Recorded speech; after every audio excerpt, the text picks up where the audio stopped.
வணக்கம் மக்களே, பயணிப்போம் தகவல்ல கருப்பு திராட்சை விதை பற்றி தெரிஞ்சுக்கலாம் வாங்க.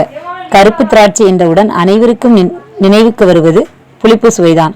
திராட்சை பழங்களை விட அதன் விதையில் ஏராளமான மருத்துவ குணங்கள் நிறைந்துள்ளன.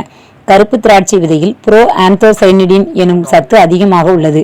இது இரத்த குழாய்களில் ஏற்படும் அடைப்பு, வீக்கம், இரத்த கொதிப்பு போன்ற பிரச்சனைகளை நீக்குகிறது. மூல நோயால் ஏற்படும் இரத்தப்போக்கை கட்டுப்படுத்த பெரிதும் உதவுகிறது. இரத்த குழாய்களில் உள்ள கொழுப்பை கரைத்து சர்க்கரை நோய் மற்றும் கால்கள் மரத்து போதல் போன்ற பிரச்சனையை குணமாக்குகிறது.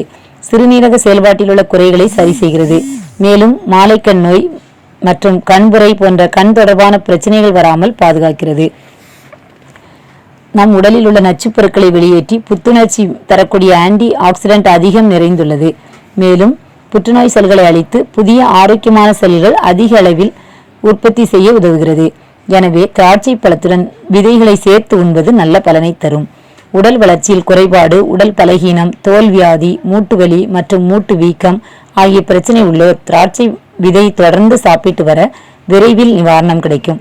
நினைவாற்றலை பெருக்கவும் இது பயன்படுகிறது. இந்த தகவல் உங்களுக்கு பிடிச்சிருந்தா லைக் பண்ணுங்க, ஷேர் பண்ணுங்க, சப்ஸ்கிரைப் பண்ணவும் மறந்துடாதுங்க. நன்றி.